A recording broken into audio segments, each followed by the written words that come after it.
Sa loob ng 8 taon, ang anak ng bilyonaryong si Ricardo Reyes ay namuhay sa isang mundong walang tunog. Gumastos na siya ng daan-daang milyong piso para sa mga pinakamagagaling na doktor sa buong mundo. Pero lahat sila ay iisa ang sinabi, wala ng pag-asa. Ang mansyon ay napuno ng isang mabigat na katahimikan, sumasalamin sa kalungkutan ng isang ama na halos sumuko na.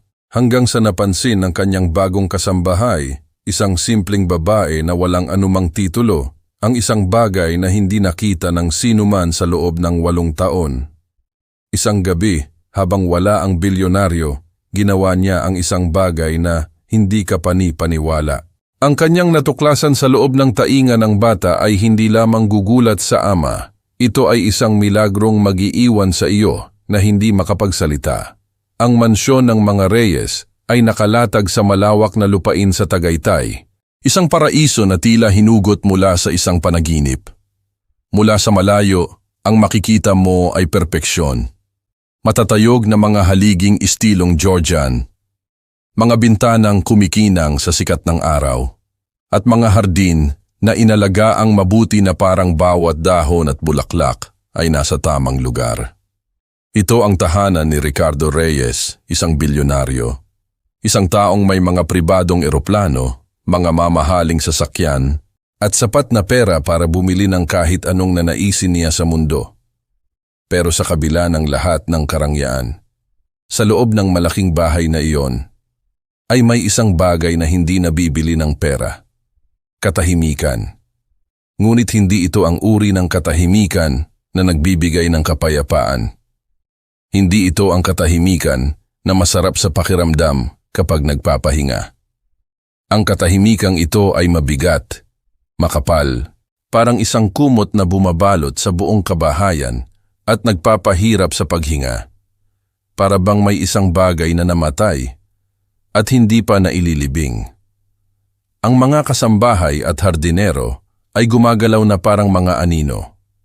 Dahan-dahan ang kanilang mga hakbang, maingat ang bawat kilos, dahil natutunan na nila ang pinakamahalagang patakaran sa mansyon na ito. Ayaw ni Ginoong Reyes ng ingay. Walang musikang tumutugtog. Walang malakas na tunog mula sa telebisyon. At higit sa lahat, walang halakhak na umaalingaw-ngaw sa mga pasilyo. Tanging katahimikan lamang. At sa gitna ng katahimikang iyon, isang ama ang dahan-dahang nalulunod sa sarili niyang kalungkutan. Gabi-gabi. Halos palaging ganito ang eksena. Si Ricardo Reyes ay nakaupo sa kanyang malaking upuan sa loob ng kanyang opisina, nakatitig sa isang family portrait na nakasabit sa ibabaw ng fireplace. Doon sa larawan, naroon ang kanyang yumaong asawa, si Maria. Ang kanyang nangiti ay tila nagyelo sa pintura, ngunit ang kanyang mga mata ay buhay na buhay pa rin, puno ng pagmamahal. Sa tabi niya, isang mas batang bersyon ni Ricardo. Isang lalaking puno ng pag-asa, isang lalaking buo pa ang pagkatao. At sa pagitan nilang dalawa, naroon si Ethan. 3 taong gulang pa lamang sa larawan. Isang batang anghel na hindi pa alam ang bigat ng mundong kanyang ginagalawan. Kinuha ang larawan na iyon bago pa tuluyang naintindihan ni Ricardo ang katotohanan na ang kanyang anak ay hindi kailanman maririnig ang magandang pangalan ng kanyang ina. Namatay si Maria noong araw na isinilang si Ethan. Mga komplikasyon, iyon ang sabi ng mga doktor. Sobrang pagdurugo, kulang sa oras. Hawak-hawak ni Ricardo ang kamay ng kanyang asawa habang unti-unting nawawala ang liwanag sa mga mata nito. May sinusubukan itong sabihin.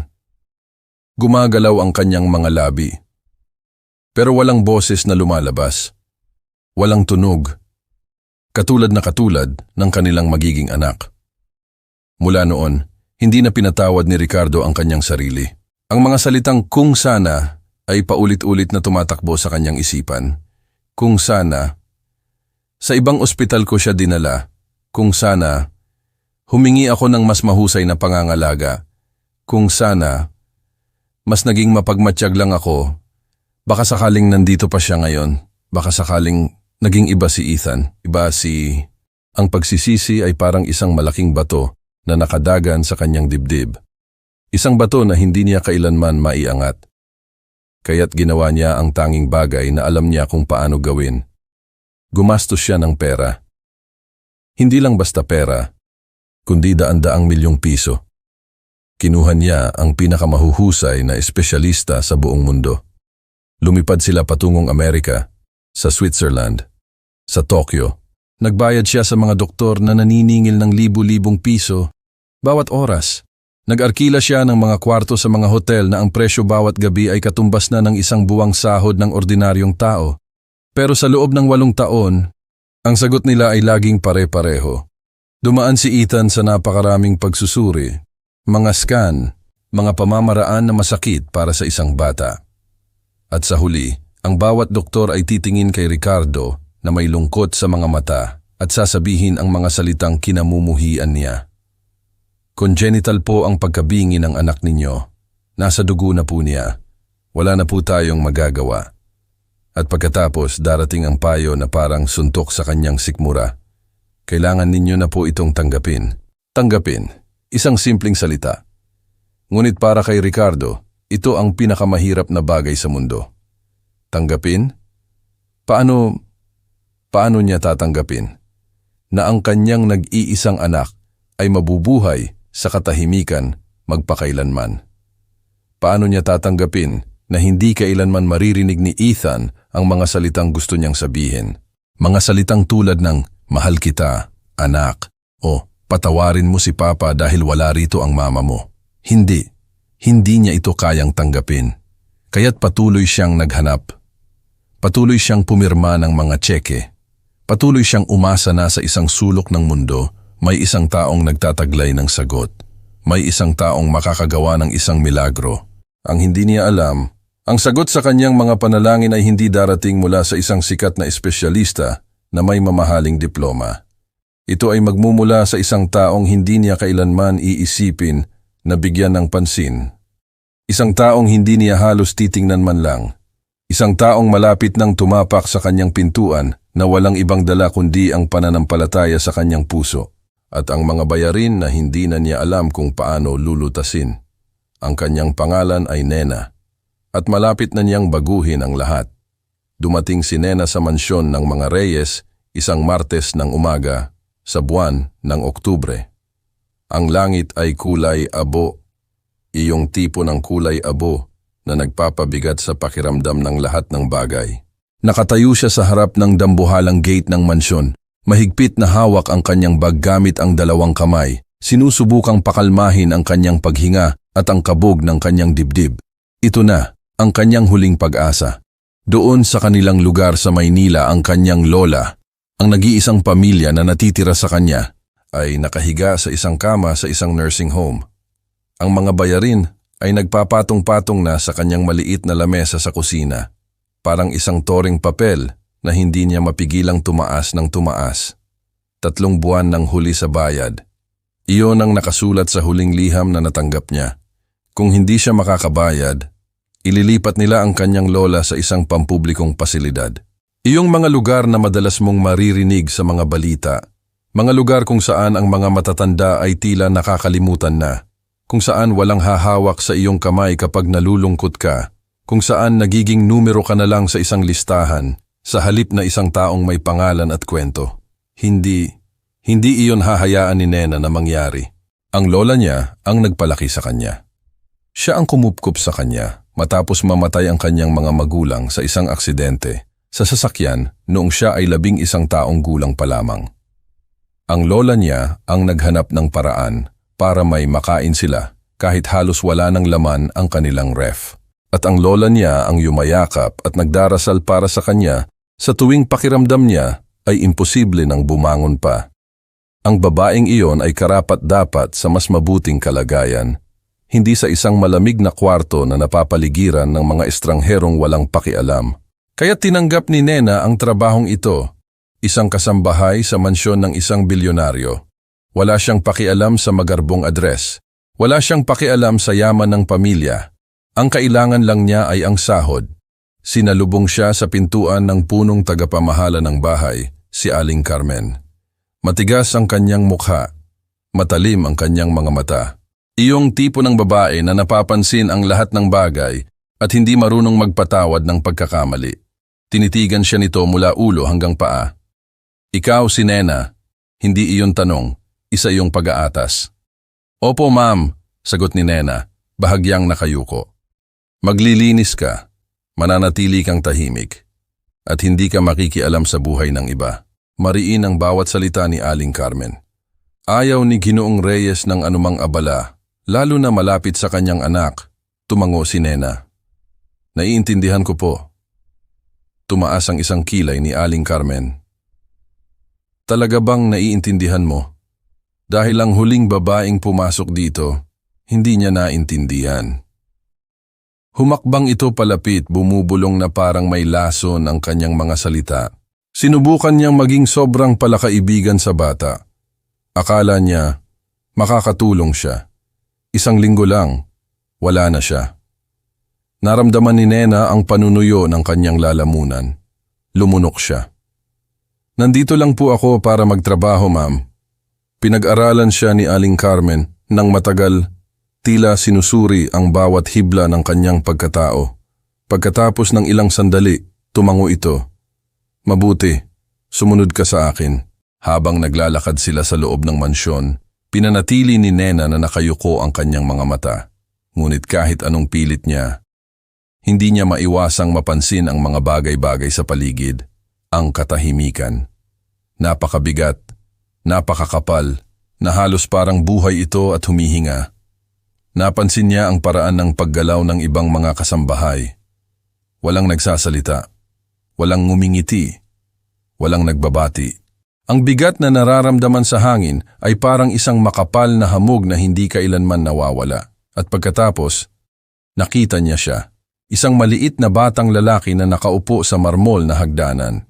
Maingat niyang inaayos ang kanyang mga laruang kotse sa isang perpektong linya. Hindi man lang siya tumingala. Hindi niya pinansin ang kanilang pagdaan. Ang kanyang mga balikat ay bahagyang nakayuko. Ang kanyang mga kilos ay tumpak at maingat. Pero may ibang bagay na nakakuha ng pansin ni Nena, isang maliit na detalye. Ang paraan ng paulit-ulit niyang paghawak sa kanyang kanang tainga. Sandali lang, halos parang isang ugali na hindi niya namamalayan. At ang bahagyang pagkunot ng kanyang noo, isang mabilis na kislap ng sakit. Sa tuwing ginagawa niya iyon, sumikip ang dibdib ni Nena. Nakita na niya ang ganong tingin dati sa kanyang pinsan, sa isang kaibigan. Pero hindi siya nagsalita. Nagpatuloy lang siya sa paglakad sa likod ni Aling Carmen, dala-dala ang bigat ng babala nito. Ngunit may bumulong sa kanyang puso. Isang tinig na hindi niya maaaring balewalain. Bigyan mo ng pansin. Iyon ang simula ng kanyang mga araw sa kaharian ng katahimikan. Naglinis siya ng sahig na kasing kinang ng salamin. Nagpunas ng mga bintanang kasing laki ng pader. Nagtiklop ng mga kumot na mas malambot pa sa ulap. Sinunod niya ang utos ni Aling Carmen. Nanatili siyang nakayuko, nanatiling tahimik. Pero ang kanyang mga mata at ang kanyang puso ay laging nakamasid sa maliit na batang lalaki na nabubuhay sa isang mundong walang tunog. At tila may isang sakit na walang sino man ang nakakapansin. Lumipas ang mga araw na naging mga linggo. Ang bawat umaga sa mansyon ng mga Reyes ay nagsisimula sa parehong paraan, tahimik, malamig. At para kay Nena, ang bawat araw ay isang paalala ng kanyang misyon. Kailangan niyang magtrabaho ng mabuti. Kailangan niyang kumita. Kailangan niyang iligtas ang kanyang lola. Kaya't ginawa niya ang lahat ng iniuutos sa kanya. Nagwalis siya, nagpunas, naglaba, at nanatiling halos hindi nakikita. Isang anino lamang na gumagalaw sa gitna ng karangyaan. Sinunod niya ang utos ni Aling Carmen. Hindi siya nakikipag-usap kung hindi kinakailangan. Hindi siya tumitingin sa mata ng amo. At higit sa lahat, umiiwas siya sa bata.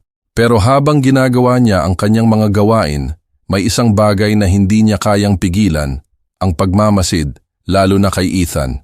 Tuwing umaga, ang bata ay may sariling ritual. Uupo siya sa sahig ng malaking sunroom, isang silid na puno ng salamin kung saan malayang pumapasok ang sikat ng araw. Doon, sa gitna ng sahig, napapaligiran siya ng kanyang mga laruan.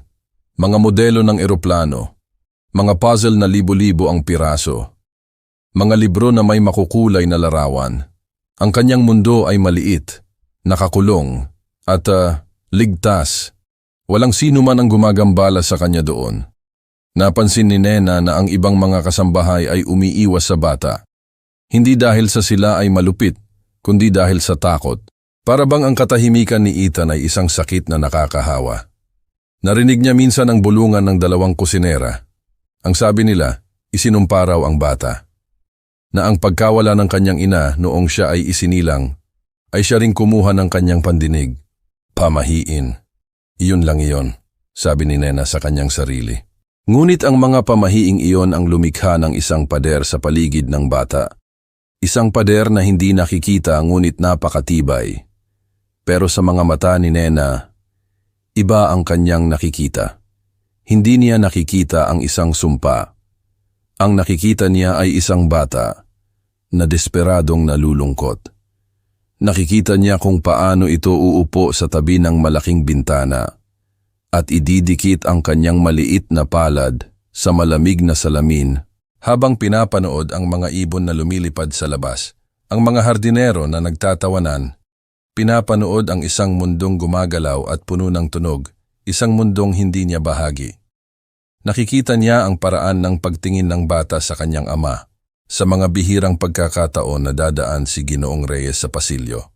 Isang tingin na puno ng pag-aasam, isang tingin na naghihintay, ngunit ang ama ay madalas na dumidiretso lang, nalulunod sa sarili niyang mga iniisip. Isang maliit na kabiguan, araw-araw. At higit sa lahat, palagi niyang nakikita ang kilos na iyon. Ang kilos na unang nakakuha ng kanyang pansin. Ang paghawak sa kanyang kanang tainga. Hindi ito palaging nangyayari. Minsan habang naglalaro siya, bigla na lang hihinto ang kanyang kamay at hahawakan ng tainga. Isang mabilis na paghipulang. Pagkatapos may isang mabilis na pagkunot ng noo. Isang pagigting ng kanyang maliit na panga. Napakabilis. Na kung hindi ka talaga nakatingin, hindi mo ito mapapansin. Pero napapansin ni Nena. Dahil tinitingnan niya. Walang ibang nakakapansin. O baka naman, sanay na silang hindi ito pansinin. Baka pagkatapos ng 8 taon, pagkatapos ng napakaraming doktor at espesyalista, sumuko na lang sila. Itinuring na nila itong bahagi na lang ng kung sino si Ethan. Isang batang bingi na may kakaibang ugali. Pero para kay Nena, hindi iyon ugali. Iyon ay isang senyas. Isang senyas ng sakit. Isang pighating hindi nakikita. Isang hapon, habang nag-aalis siya ng alikabok sa isang aparador malapit sa sunroom, nakita niya si Ethan na nahihirapan. Mayroon siyang isang modelo ng eroplanong pandigma. Isang piraso ng pakpak ang ayaw pumasok sa puwang nito. Sinubukan niya ito ng paulit-ulit. Ang kanyang maliliit na daliri ay namumula na sa pagtulak.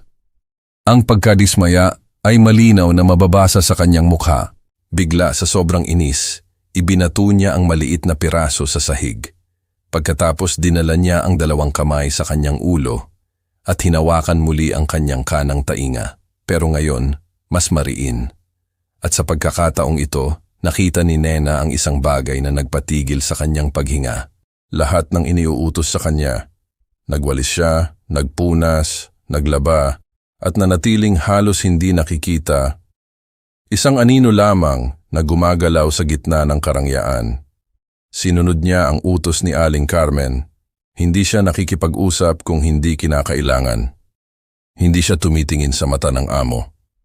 At higit sa lahat, umiiwas siya sa bata. Pero habang ginagawa niya ang kanyang mga gawain, may isang bagay na hindi niya kayang pigilan, ang pagmamasid, lalo na kay Ethan. Tuwing umaga, ang bata ay may sariling ritual. Uupo siya sa sahig ng malaking sunroom, isang silid na puno ng salamin kung saan malayang pumapasok ang sikat ng araw. Doon, sa gitna ng sahig, napapaligiran siya ng kanyang mga laruan, mga modelo ng eroplano, mga puzzle na libo-libo ang piraso, mga libro na may makukulay na larawan. Ang kanyang mundo ay maliit, nakakulong, at ligtas. Walang sino man ang gumagambala sa kanya doon. Napansin ni Nena na ang ibang mga kasambahay ay umiiwas sa bata. Hindi dahil sa sila ay malupit, kundi dahil sa takot. Para bang ang katahimikan ni Ethan ay isang sakit na nakakahawa. Narinig niya minsan ang bulungan ng dalawang kusinera. Ang sabi nila, isinumpa raw ang bata, na ang pagkawala ng kanyang ina noong siya ay isinilang, ay siya ring kumuha ng kanyang pandinig, pamahiin. Yun lang yon, sabi ni Nena sa kanyang sarili. Ngunit ang mga pamahiing iyon ang lumikha ng isang pader sa paligid ng bata. Isang pader na hindi nakikita ngunit napakatibay. Pero sa mga mata ni Nena, iba ang kanyang nakikita. Hindi niya nakikita ang isang sumpa. Ang nakikita niya ay isang bata na desperadong nalulungkot. Nakikita niya kung paano ito uupo sa tabi ng malaking bintana at ididikit ang kanyang maliit na palad sa malamig na salamin habang pinapanood ang mga ibon na lumilipad sa labas. Ang mga hardinero na nagtatawanan, pinapanood ang isang mundong gumagalaw at puno ng tunog, isang mundong hindi niya bahagi. Nakikita niya ang paraan ng pagtingin ng bata sa kanyang ama, sa mga bihirang pagkakataon na dadaan si Ginoong Reyes sa pasilyo. Isang tingin na puno ng pag-aasam, isang tingin na naghihintay, ngunit ang ama ay madalas na dumidiretso lang, nalulunod sa sarili niyang mga iniisip. At sa mga sandaling iyon, nakikita ni Nena kung paano bahagyang bumabagsak ang maliliit na balikat ni Ethan. Isang maliit na kabiguan, araw-araw. At higit sa lahat, palagi niyang nakikita ang kilos na iyon. Ang kilos na unang nakakuha ng kanyang pansin. Ang paghawak sa kanyang kanang tainga. Hindi ito palaging nangyayari.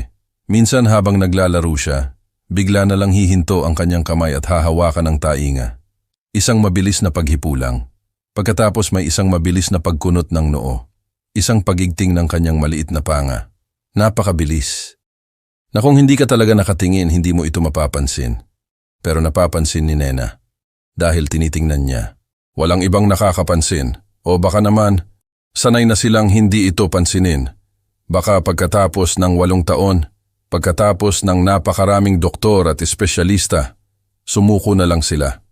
Itinuring na nila itong bahagi na lang ng kung sino si Ethan, isang batang bingi na may kakaibang ugali. Pero para kay Nena, hindi iyon ugali. Iyon ay isang senyas ng sakit, isang pighating hindi nakikita. Isang hapon, habang nag-aalis siya ng alikabok sa isang aparador malapit sa sunroom, nakita niya si Ethan na nahihirapan. Mayroon siyang isang modelo ng eroplanong pandigma. Isang piraso ng pakpak ang ayaw pumasok sa puwang nito. Sinubukan niya ito ng paulit-ulit. Ang kanyang maliliit na daliri ay namumula na sa pagtulak. Ang pagkadismaya ay malinaw na mababasa sa kanyang mukha. Bigla, sa sobrang inis, ibinato niya ang maliit na piraso sa sahig. Pagkatapos, dinala niya ang 2 kamay sa kanyang ulo at hinawakan muli ang kanyang kanang tainga, pero ngayon, mas mariin. At sa pagkakataong ito, nakita ni Nena ang isang bagay na nagpatigil sa kanyang paghinga. Isang butil ng luha, tahimik na gumulong sa pisngi ng bata. Bumalik sa kanyang isipan ang babala ni Aling Carmen. Huwag kang makikialam. Umuulit-ulit iyon sa kanyang isip na parang sirang plaka. Mawawalan siya ng trabaho. Paano na ang kanyang lola? Ngunit ang kanyang mga paa ay may sariling isip. Bago pa niya mapigilan ang kanyang sarili, naglakad siya papasok sa sunroom. Lumuhod siya sa sahig, hindi siya nagsalita. Dahan-dahan niyang kinuha ang maliit na piraso ng pakpak mula sa sahig. Pagkatapos, kinuha niya ang katawan ng eroplano mula sa kamay ni Ethan. Tumingin sa kanya ang bata, ang mga mata ay puno ng pagtataka at kaunting takot. Ngumiti si Nena, isang maliit at banayad na ngiti. Ipinakita niya sa bata kung paano ianggulo ang maliit na piraso. At pagkatapos, sa isang malumanay na pag-click, pumasok ito ng perpekto. Binuo niya ang eroplano. Sandali, nagtitigan lang sila. Ang kasambahay na desperado at ang batang nabubuhay sa katahimikan. Pagkatapos, may nangyari. Isang bagay na kasing halaga ng ginto. Isang maliit na ngiti ang sumilay sa labi ni Ethan. Hindi ito malaki. Isang kislap lang sa gilid ng kanyang bibig. Ngunit para kay Nena, ang maliit na ngiting iyon ay parang pagsikat ng araw. Nagbukas ito ng isang siwang sa pader na nakapalibot sa bata. At sa sandaling iyon, alam ni Nena na hindi na niya kayang manatiling isang anino na lang.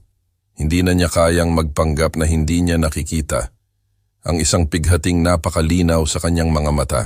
Nang gabing iyon, hindi mapakali si Nena sa kanyang maliit na silid.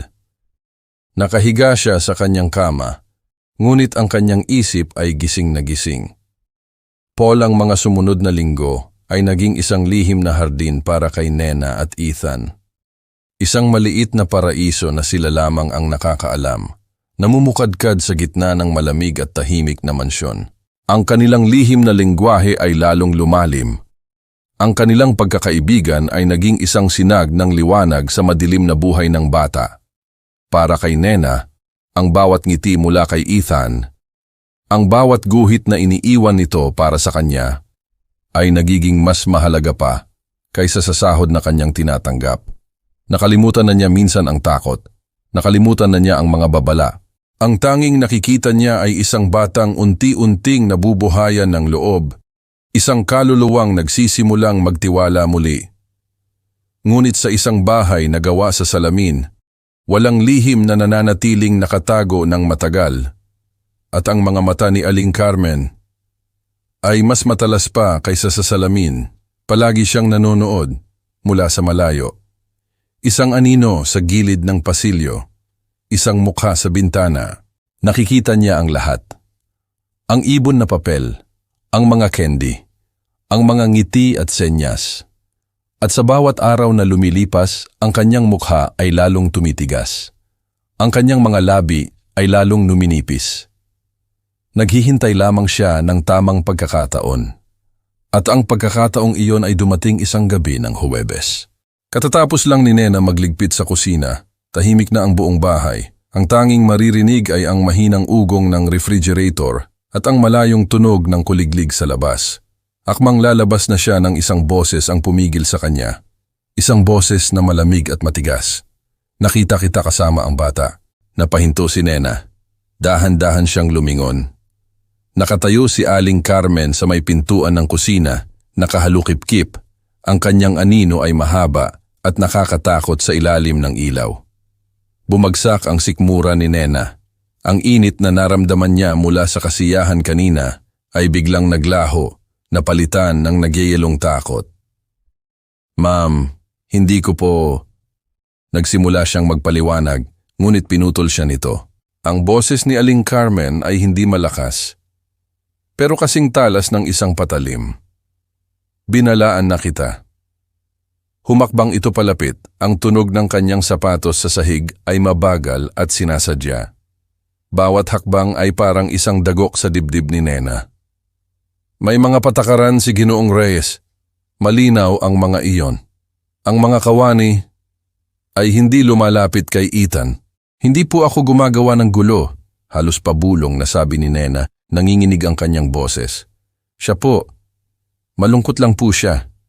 At sa tingin mo, iyon ay problema mo?" Isang mapanuyang ngiti ang sumilay sa labi ni Aling Carmen. "Ang pagiging malungkot niya ay hindi mo dapat alalahanin." Lumapit pa ito ng husto, halos magkadikit na ang kanilang mga mukha. Naamoy ni Nena ang pabango nito, isang mamahaling amoy na tila may halong pait. "Nandito ka para maglinis, Nena, hindi para maging ina ng batang iyan." Ang mga salitang iyon ay parang sampal, ngunit hindi pa tapos si Aling Carmen. At lalong hindi para subukang ayusin ang hindi na maayos.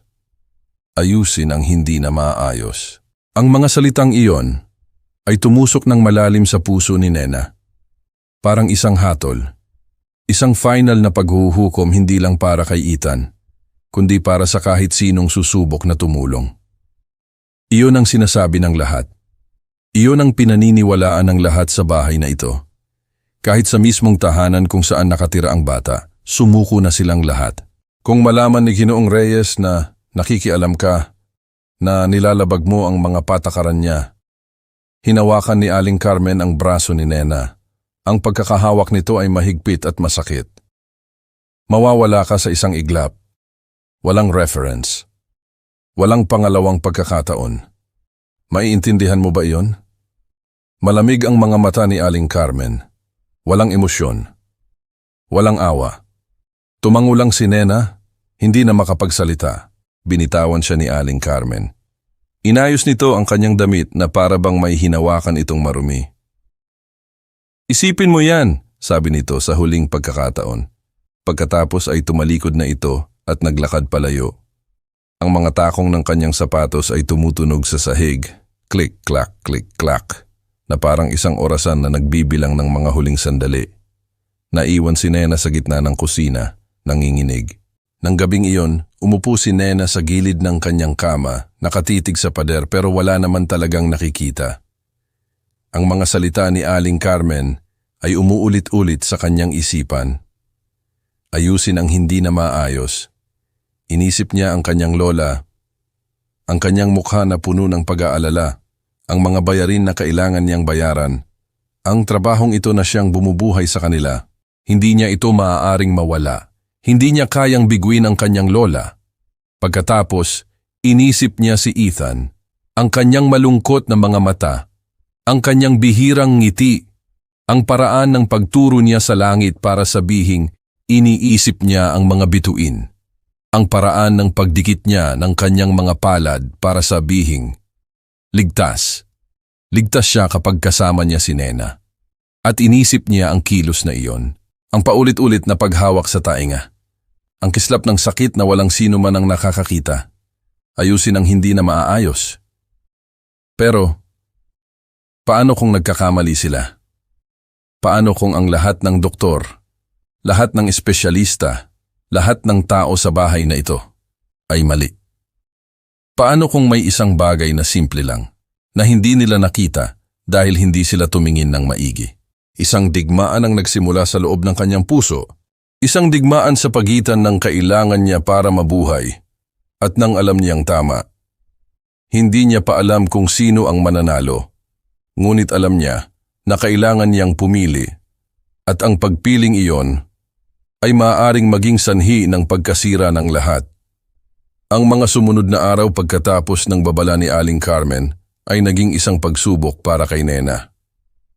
Sinubukan niya talaga na lumayo. Naalala niya ang kanyang lola. Naalala niya ang mga bayarin. Naalala niya ang malamig na mga mata ni Aling Carmen. Kaya't kapag naglilinis siya at nakikita niya si Ethan sa sunroom, pilit niyang iniiwas ang kanyang tingin. Kapag dumadaan siya sa hagdanan kung saan ito laging nakaupo, binibilisan niya ang kanyang paglakad. Ang digmaan sa loob ng kanyang puso ay patuloy na nagaganap. Ang kanyang isip ay nagsasabing, umiwas ka, delikado. Ngunit ang kanyang puso ay bumubulong. Paano na siya? Ang bawat araw ay isang pagtitiis, hanggang sa dumating ang isang umaga.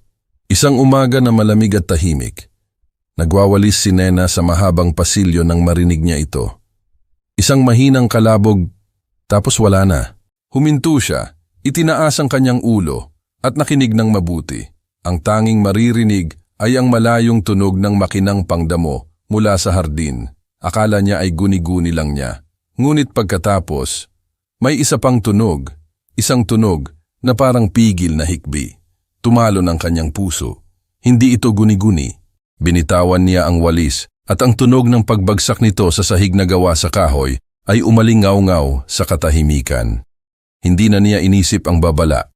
Hindi na niya inisip si Aling Carmen. Ang tanging nasa isip niya ay ang tunog na iyon.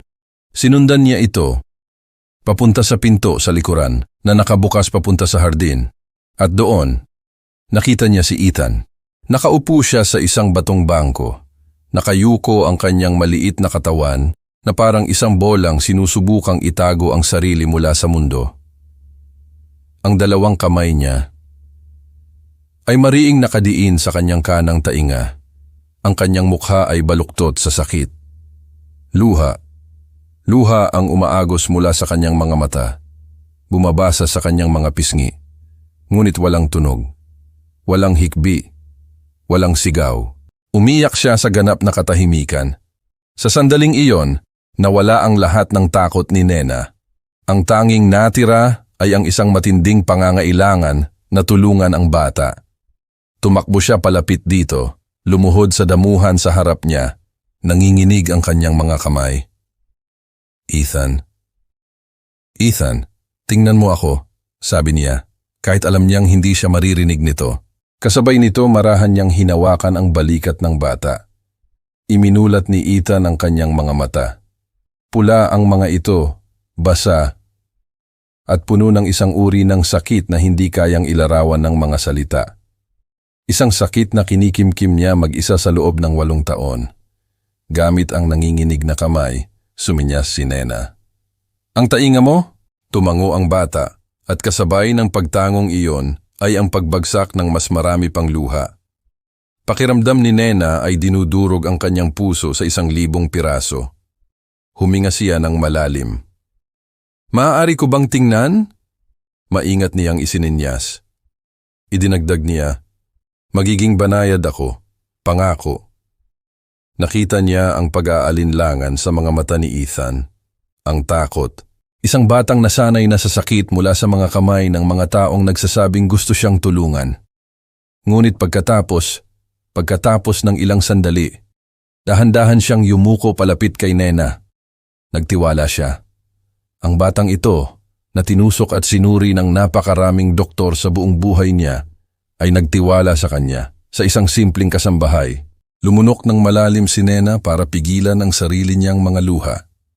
Dahan-dahan, napakadahan-dahan, iniharap niya ang ulo ng bata sa liwanag ng umaga at tumingin siya. At nandoon nga, sa loob ng kanyang ear canal, sa pinakaloob, may isang bagay na madilim, siksik, at kumikinang na parang basang bato sa ilalim ng araw. Huminto ang paghinga ni Nena. Mas malaki ito kaysa sa inakala niya. Mas malinaw. Ito na yon, sigurado siya. Paano? Paano ito hindi napansin ng bawat doktor? Paano ito hindi nakita ng bawat mamahaling scan at makina? Biglang bumalik sa kanyang alaala si Marcus, ang kanyang pinsan. Naalala niya ang kwento ng kanyang tiya. Kung paano naging bingi si Marcus sa loob ng 6 na taon. Isinuko na rin siya ng mga doktor, sinabing wala ng pag-asa. Hanggang sa isang batang doktor sa isang maliit na klinika, ang naglakas loob na tumingin ng mas maigi. Isang bara. Isang simpleng bara na nabuo mula sa impeksyon noong bata pa siya. Isang simpleng pamamaraan. At ang mundo ni Marcus ay sumabog sa tunog. Nanginginig ang mga kamay ni Nena. Ito na nga iyon, ang sagot. Ang sagot na nasa harap lang nila sa buong panahon. Dahan-dahan siyang suminyas kay Ethan. May isang bagay sa loob ng tainga mo. Isang bagay na hindi dapat naririyan.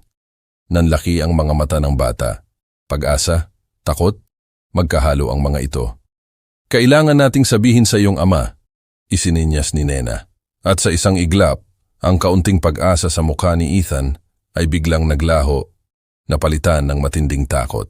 Sumabog ang gulat sa kanyang mukha.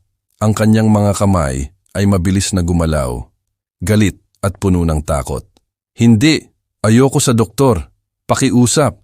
Sinasaktan nila ako. Palagi nila akong sinasaktan. Hindi sila tumutulong. Ang bawat senyas ay parang isang sigaw na walang boses.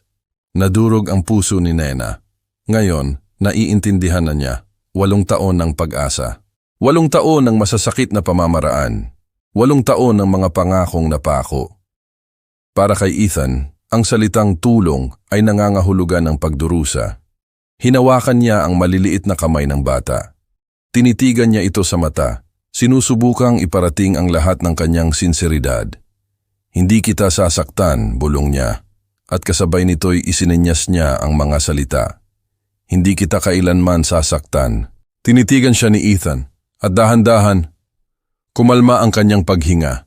Ngunit ang takot ay hindi nawala sa kanyang mga mata. Umupo si Nena sa tabi niya sa batong bangko, hanggang sa matuyo ang kanyang mga luha, hanggang sa huminto sa panginginig ang kanyang mga kamay. Pagkatapos bumalik siya sa loob ng mansyon, umiikot ang kanyang isip. Alam na niya ngayon, sigurado na siya. Ngunit kasama ng kaalamang iyon ay ang isang mas mabigat na pasanin. Ano ang gagawin niya? Sabihin kay Ginoong Reyes at panoorin si Ethan na dumaan muli sa trauma ng mga doktor? O manahimik at panoorin ang batang ito na patuloy na magdusa sa isang sakit na may lunas naman pala? Isa na siyang tagapag-ingat ng isang katotohanan. Isang katotohanang maaaring magbago ng lahat o sumira ng lahat. Ang gabing yon ay ang pinakamahabang gabi sa buhay ni Nena. Hindi siya nakatulog, hindi niya kaya. Paano siya makakatulog? Paano siya makakapahinga? Kung ang imahe ng madilim na bagay sa loob ng tainga ni Ethan ay paulit-ulit na lumilitaw sa kanyang isipan sa tuwing ipipikit niya ang kanyang mga mata? Paulit-ulit. Ang madilim na masa, ang mukha ni Ethan na puno ng sakit, ang tahimik niyang mga luha. Umupo siya sa gilid ng kanyang kama, yakap-yakap ang kanyang mga tuhod, habang ang buwan sa labas ng kanyang bintana ay naglalakbay sa kalangitan. Ang kanyang isip ay isang magulong larangan ng digmaan. Dalawang panig ang naglalaban at siya ay nasa gitna, punit-punit. Sa isang panig, naroon ang takot. Isang takot na malamig at matalas. Ang takot na mawalan ng trabaho. Inisip niya ang kanyang lola. Ang mukha nito nang umingiti sa kanya. Ang mga bill mula sa nursing home na nakapatong sa kanyang lamesa. Ito ang tanging bumubuhay sa kanila. Kung mawawala ito, paano na? Saan sila pupulutin? Pagkatapos, may mas malalim pang takot. Ang takot na magkamali. Siguro nga, hindi siya doktor. Siguro nga, wala siyang degree. Ngunit siya ang tinawag, siya ang nakakita. Sa hindi maipaliwanag na dahilan, ipinakita sa kanya ng Diyos ang isang bagay na hindi ipinakita sa mga pinakamagagaling na espesyalista sa mundo. At ngayon, kailangan niyang magpasya kung ano ang gagawin niya sa kaalamang iyon. Tumingin siya sa labas ng bintana. Ang buwan ay mataas na sa kalangitan. Sa isang lugar sa malaking mansyon na ito, isang maliit na bata ang natutulog.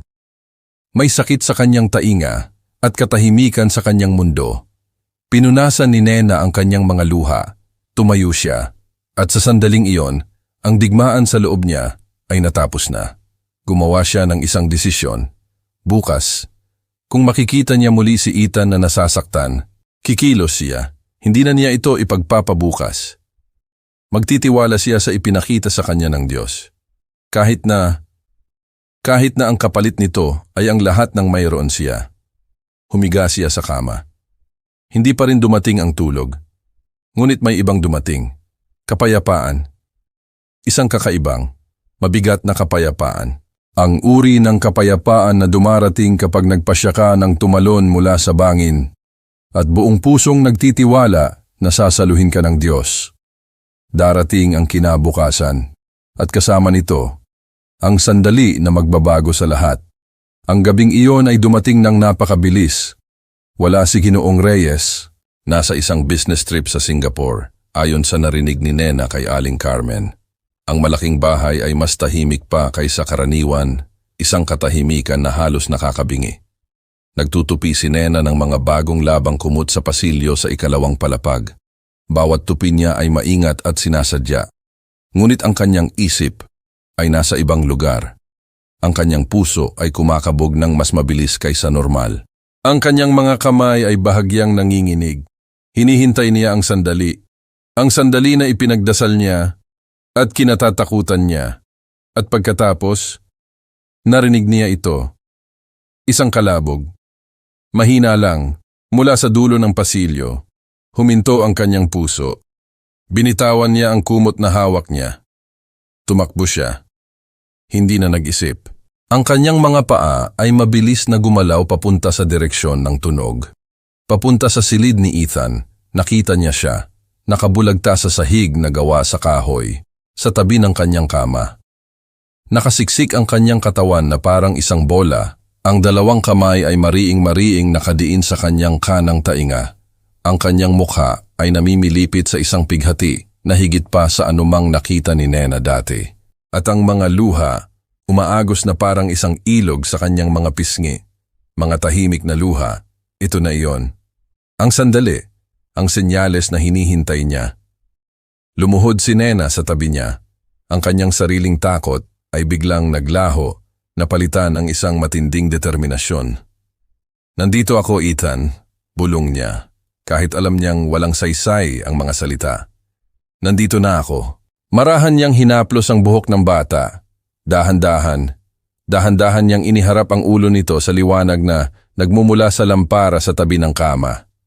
Ang madilim na bagay sa loob ng tainga nito ay malinaw na malinaw ngayon.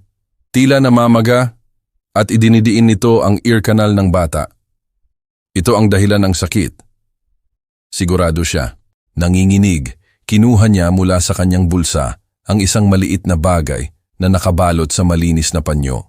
Ang sterilized na tiani. Kinuha niya ito mula sa first aid kit 3 araw na ang nakalipas para lang kung sakali.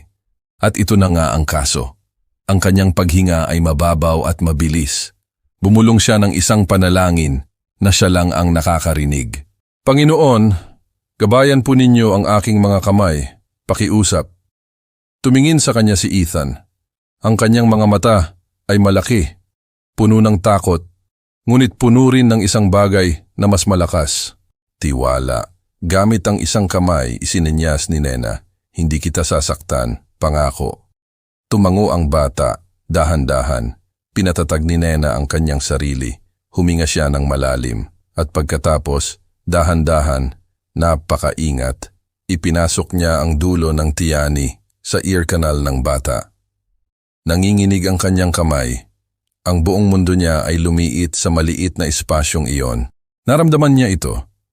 Ang madilim na masa, siksik at malagkit. Marahan niya itong sinungkit. Hinila. May pumipigil. Mas lalong kumabog ang kanyang puso. Paano kung masaktan niya siya? Hinila niya ulit. Mas dahan-dahan. Napakaingat. At pagkatapos, paglaya.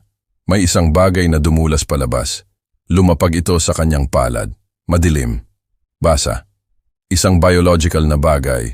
Isang namuong dumina sa loob ng 8 taon. Ay, nagnakaw sa pandinig ng isang bata. Tinitigan ito ni Nena. Nasusuka siya. Ngunit bago pa man siya makapag-react, humugot ng hininga si Ethan. Isang tunay na paghinga. Malakas. Naririnig. Ang kanyang kamay ay mabilis na napunta sa kanyang tainga. Ang kanyang mga mata ay nanlaki. Mas malaki kaysa sa dati. Bigla siyang umupo, tumitingin sa paligid ng kwarto na para bang ngayon lang niya ito nakita. Pagkatapos, itinuro niya ang isang lumang grandfather clock sa sulok ng silid. Ang orasan na tumitiktak sa buong buhay niya. Ang orasan na hindi niya kailanman narinig. Ang kanyang bibig ay bumukas. Isang tunog ang lumabas. Magaspang, sira. Hindi sanay, pero totoo. Tik! Bulong niya. Bumagsak ang mga luha ni Nena. Mga luha ng kaligayahan. Oo, anak. Iyan ang orasan. Naririnig mo ito. Nanginig ang buong katawan ni Ethan. Hinawakan niya ang kanyang lalamunan. Naramdaman ang vibration ng kanyang sariling boses. Ang kanyang mga mata ay napuno ng pagkamangha at takot. At isang bagay pa. Pag-asa. Bumukas muli ang kanyang bibig. Isang salita. Ang unang tunay na salita na binigkas niya sa kanyang buong buhay. Dad, humagulgol si Nena. Niyakap niya ang bata ng mahigpit habang nanginginig ito. Habang ang mga tunog ay bumabaha sa kanyang mundo sa unang pagkakataon sa loob ng 8 taon. Naririnig mo na, bulong niya sa buhok nito. Salamat po, Jesus. Naririnig mo na. Yumakap ng mahigpit si Ethan sa kanya. At pagkatapos, mga yapak. Mabibigat, mabilis, papalapit sa pasilyo. Tumingala si Nena. Ang pinto ng silid ay bumukas ng malakas. Si Ricardo Reyes, nakatayo sa may pintuan. Ang kanyang mukha ay putlang-putla na parang isang multo. Ang kanyang mga mata ay nakatutok sa kanyang anak, sa sahig, at sa dugo sa mga kamay ni Nena. Anong ginawa mo? Ang boses ng bilyonaryo ay umalingaw-ngaw sa mga pader, nanginginig sa galit at takot. Habang si Nena ay kinakaladkad palayo. Ang mundo ni Ricardo Reyes ay umiikot ng napakabilis. Ang kanyang isip ay isang bagyo ng kalituhan. Ang takot, galit, at isang maliit na kislap ng isang bagay na hindi niya mapangalanan ay naglalaban-laban sa loob niya. Ang huling mga salita ng kanyang anak ay umuulit-ulit sa kanyang pandinig. Dad, naririnig kita. Isang milagro, isang imposible. Ngunit kasabay ng milagrong iyon ay ang imahe ng dugo sa mga kamay ng kasambahay. Ang tiyani. Ang madilim na bagay sa palad nito, ang takot na baka nasaktan nito ang kanyang anak, ay mas malakas kaysa sa anumang pagkamangha. Kaya't ang tanging nagawa niya ay sumigaw. Sumigaw para sa mga gwardya. Sumigaw para sa pulis. Dinala niya si Ethan sa pinakamalapit at pinakamahal na ospital. Habang nasa biyahe, si Ethan ay nakatingin lang sa bintana. Ang kanyang mga mata ay malaki at puno ng pagtataka sa bawat tunog na naririnig niya sa labas. Ang busina ng mga sasakyan, ang sirena ng ambulansya, ang ugong ng syudad. Para sa isang 8 taong gulang na bata, ito ay isang bagong mundo. Ngunit si Ricardo, wala siyang maramdaman kundi ang pag-aalala. Pagdating sa ospital, isang grupo ng mga doktor at nurse ang sumalubong sa kanila. Agad na dinala si Ethan sa isang kwarto para sa mga pagsusuri, mga test, mga scan, mga eksaminasyon. Si Ricardo ay naiwan sa pasilyo. Naglalakad pabalik-balik na parang isang hayop sa loob ng hawla. Ang kanyang isip ay hindi mapakali. Paano? Paano nangyari ito? Ang kanyang anak ay nagsasalita, nakakarinig, tumutugon sa mga tunog. Imposible ito. Ang bawat espesyalista sa mundo, ang bawat doktor na binayaran niya ng daan-daang milyong piso, ay nagsabing permanente ito, na wala ng lunas. Sila ba ay nagkamali lahat? O may ibang nangyayari? Isang nurse ang lumapit sa kanya. Ginoong Reyes, nais po kayong makausap ng doktor. Agad-agad daw po. Sumunod si Ricardo sa nurse papasok sa isang maliit na opisina. Nakaupo sa likod ng isang malaking lamesa si Dr. Matthews, isang matandang doktor na may seryosong mukha. Ginoong Reyes, maupo po kayo, sabi ng doktor. Ang kanyang boses ay mababa at kalmado, ngunit ang kanyang mga mata ay may bahid ng pag-aalala. Ang anak ko, kamusta siya? Tanong agad ni Ricardo, hindi na makapaghintay. Ayos lang ba siya? Sinaktan ba siya ng babaeng iyon? Hindi agad sumagot si Dr. Matthews. Tumingin muna ito sa folder na nasa harap niya. Huminga ito ng malalim. Ginong Reyes, hindi ko alam kung paano ko ito sasabihin. Sabihin mo na lang, sabi ni Ricardo, ang kanyang pasensya ay numinipis na. Dahan-dahang itinulak ng doktor ang isang folder sa ibabaw ng lamesa papunta kay Ricardo. Ito po ang scan ng inyong anak. Mula 3 taon na ang nakalipas. Napakunot ang noo ni Ricardo. Binuksan niya ang folder. Nakita niya ang isang itim at puting imahe ng loob ng tainga. At doon, sa kanang bahagi, may isang maliit na bilog na gawa sa pulang tinta. At sa tabi nito, isang sulat kamay na tala. Dense obstruction noted in right ear canal. Recommend immediate removal. Isang siksik na bara ang nakita sa kanang ear canal. Inirerekomenda ang agarang pagtanggal. Ang dugo ni Ricardo ay tila naging yelo. Ang kanyang paghinga ay huminto. Paulit-ulit niyang binasa ang mga salita. Agarang pagtanggal. 3 taon na ang nakalipas. Tumingala siya sa doktor. Ang kanyang mga mata ay nanlalaki sa hindi makapaniwalang pagtataka. May nakakita nito? 3 taon na ang nakalipas? Dahan-dahang tumango si Dr. Matthews, ang kanyang mukha ay puno ng awa. Mukhang ganun na nga po, ngunit walang follow-up na nakasulat, walang pamamaraan na naka-schedule. Bumagsak ang mga balikat ni Ricardo. Paano nangyari iyon? Nag-atubili ang doktor. Tila may isang bagay siyang ayaw sabihin. Ginoong Reyes, sa sistema po namin, ang account ng inyong anak ay mayroong flag, isang special notation. Anong notation? Ang nakalagay po ay, Ongoing treatment protocol. Ongoing treatment protocol. Isang patuloy na pamamaraan ng paggamot. Ang mga salitang iyon ay tumama kay Ricardo na parang isang bala ng baril. Mas masakit pa kaysa sa isang tunay na bala. Naintindihan niya. Sa isang iglap, naging malinaw ang lahat. Alam nila. Nakita nila ang bara 3 taon na ang nakalipas. Isang simpleng problema na may simpleng solusyon. Ngunit, iniwan nila ito doon dahil ang pera niya ay napakasarap. Dahil ang kanyang desperasyon ay napaka-profitable. Dahil ang isang amang handang gumastos ng kahit magkano para sa kanyang anak ay isang gintong minahan na ayaw nilang matuyo. Isang patuloy na pamamaraan ng paggamot, isang kasinungalingan, isang malaking panloloko. Pinanatili nilang bingi ang anak ko, bulong ni Ricardo. Ang mga salita ay halos hindi lumabas sa kanyang bibig. Sinadya nila. Hindi nagsalita si Dr. Matthews, ngunit ang kanyang katahimikan ay nagsabi ng lahat. Nanginig ang mga kamay ni Ricardo. Ang lahat ng mga taon na iyon. Ang lahat ng milyong pisong ginastos niya. Ang lahat ng mga flight sa iba't ibang bansa. Ang lahat ng mga espesyalista na umiiling-iling at nagsasabing, wala na tayong magagawa. Lahat sila ay nagsinungaling. At ang nag-iisang tao na nagsabi ng totoo, ang nag-iisang tao na tunay na tumulong, ay nakaupo ngayon sa kanyang security office, naghihintay na arestuhin at ikulong. Isang babaeng pinagbintangan niya, isang babaeng itinulak niya. Tumayo si Ricardo, nanginginig ang kanyang mga tuhod.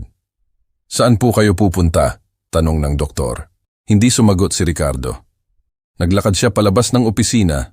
Ang kanyang mga hakbang ay mabilis at puno ng isang bagong determinasyon. Mayroon siyang isang kasambahay na kailangang hanapin at isang habambuhay na paghingi ng tawad na kailangan niyang gawin. Si Ricardo Reyes ay tumakbo, mabilis. Ngayon, hindi na siya naglalakad ng pabalik-balik sa pasilyo ng ospital. Ang kanyang mga paa ay may sariling buhay. Nagmamadali.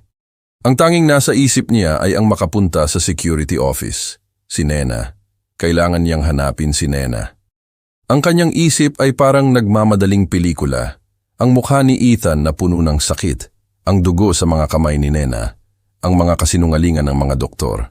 Ang mga salita sa folder. Dense obstruction. Recommend immediate removal. At ang kasinungalingan, ongoing treatment protocol. Ang lahat ng ito ay bumalot sa kanya. Naging malinaw na parang sinag ng araw. Paano niya nagawang maging ganon? Ganon kabulag, ganon kawalang puso, ang kanyang pera. Ang kanyang posisyon. Ang lahat ng pinaniwalaan niyang mahalaga ay naging balat kayo lamang. Isang pader na humaharang sa kanya mula sa tunay na katotohanan. At ngayon, ang isang taong nakakita ng katotohanan, ang isang taong naglakas loob na kumilos, ay nakaupo sa loob ng isang silid na para sa mga kriminal. Dahil sa kanya, dumating siya sa security office, binuksan niya ang pinto. Nakaupo si Nena sa isang upuan, ang kanyang mga kamay ay magkadikit, nakayuko ang kanyang ulo. Hindi siya nakatitig sa dingding na parang nagagalit. Nakayuko siya na parang nagdarasal. Hindi siya nagdarasal para sa kanyang sarili. Alam ni Ricardo iyon sa kanyang puso. Nasa isip niya si Ethan. Ang panalangin ni Nena ay para sa bata. Na sana magpatuloy ang pandinig ni Ethan. Na sana maintindihan siya ng kanyang ama. Na sana maranasan ng bata ang mundo na puno ng tunog.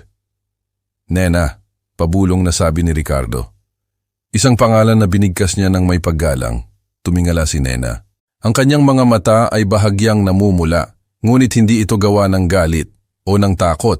Sa halip, may isang kapayapaan sa kanyang mukha. Tumayo siya. Ginoong Reyes, maaari ko pong ipaliwanag. Huwag, sabi ni Ricardo. Ang boses niya ay basag. Huwag mong ipaliwanag. Huwag kang humingi ng tawad. Huwag kang magsabi ng kahit isang salita. Dahan-dahan siyang lumakad palapit kay Nena. Ang bawat hakbang niya ay mabigat. Bawat hakbang ay parang nagsasabi ng isang kwento ng pagsisisi. Huminto siya sa harap niya. At ang bilyonaryong ito, ang taong kumokontrol sa mga negosyo, ang taong may lahat ng kapangyarihan sa kanyang mga kamay, ay lumuhod sa sahig, sa harap ng kanyang kasambahay. Patawad, bulong niya. Ang kanyang boses ay nanginginig. Patawad, sobrang patawad. Naramdaman ni Nena ang pagtikom ng kanyang lalamunan. Hindi siya makapagsalita. Ang mga doktor, alam nila, sabi ni Ricardo, ang kanyang boses ay halos hindi na marinig sa kanyang mga hikbi. Nakita nila ang bara. Taon na ang nakalipas. Iniwan nila ito doon dahil ang pera ko, napakasarap na para gamutin. Umiagos ang luha sa kanyang mukha, mga luha ng pagsisisi at ng sakit. Nagtiwala ako sa kanila. Nagtiwala ako sa kanilang mga credentials, sa kanilang mga degree, sa mga mamahaling ospital. Nagtapon ako ng daan-daang milyong piso sa problema ng aking anak. At hindi man lang ako huminto para tingnan talaga siya. Tumingala siya kay Nena, ang kanyang mga mata ay puno ng paghihinayang. Pero ikaw ang tumingin. Nakita mo siya. Nakita mo ang kanyang sakit. Nagbigay ka ng pansin nang walang sino man ang nag-abala. Umiyak din si Nena. Ang kanyang mga luha ay umaagos. Minahal ko lang po siya, Ginoo. Iyon lang po. Umiling si Ricardo. Hindi, Nena. Iyan ang lahat. Iyan ang pinakamahalaga. Dahan-dahan siyang tumayo. Naglabas ako ng pera. Daan-daang milyong piso sa loob ng 8 taon. Sinusubukang bumili ng isang milagro. At ang Diyos, ipinadala niya ang milagro sa pamamagitan ng babaeng kinuha ko para maglinis ng aking mga sahig. Pinunasan ni Nena ang kanyang mga mata. Ginagamit po ng Diyos ang mga may pusong handang tumulong, Ginoong Reyes. Iyan po ang laging sabi ng lola ko. Tumango si Ricardo. Tama siya. Sobrang tama. Naglakad sila pabalik sa silid ng ospital ni Ethan, magkasama, ang bilyonaryo at ang kasambahay. Ang kanilang mga puso ay puno ng iba't ibang damdamin, ngunit iisa ang kanilang pag-asa. Pagdating nila sa silid, nakita nila si Ethan na nakaupo sa kama. Nakasuot ito ng headphone, nakikinig sa musika. Ang kanyang mukha ay puno ng purong pagkamangha. Ang kanyang mga mata ay malaki. Ang kanyang bibig ay bahagyang nakabukas. Bawat nota, bawat kanta, ay isang bagong pagtuklas. Isang bagong mundo. Nang makita niya sila, inalis niya ang headphone. Ngumiti siya. Isang malaking ngiti na hindi pa nakita ni Ricardo kailanman. Tumalon siya mula sa kama at tumakbo, direkta kay Nena. Niyakap niya ang baywang nito. Salamat po, sabi niya. Ang kanyang boses ay magaspang, hindi sanay, ngunit napakaganda. Lumuhod si Nena at niyakap siya ng mahigpit. Lagi kang karapat-dapat marinig, Ethan. Lagi. Bumitiw si Ethan at tumingin sa kanyang ama. Dad, sabi niya. Isang salita, ngunit sa bibig ni Ethan, iyon ay isang himno. Naririnig ko ang puso mo, mabilis ang tibok. Bumagsak si Ricardo sa kanyang mga tuhod. Niyakap niya ang kanyang anak ng mahigpit. Mas mahigpit kaysa kailanman. Sa unang pagkakataon sa loob ng 8 taon, narinig ni Ethan ang pag-iyak ng kanyang ama. At sa pagkakataong ito, hindi ito tunog ng sakit, hindi ito tunog ng kalungkutan. Ito ay tunog ng paglaya, ng pasasalamat, ng pag-ibig. At si Nena, nakatayo ng tahimik sa tabi nila, sa wakas ay pinayagan ang kanyang sarili na huminga. Sinagot ng Diyos ang kanyang panalangin, hindi sa pamamagitan ng pera, hindi sa pamamagitan ng mamahaling gamot, kundi sa pamamagitan ng mga kamay na handang tumulong at isang pusong puno ng pananampalataya. Minsan, iyon lang ang kailangan ng isang milagro. Ang milagro ay dumating sa pamamagitan ni Nena, pag-ibig at pananampalataya, higit sa pera. Huwag mawalan ng pag-asa, puso ang tunay na yaman.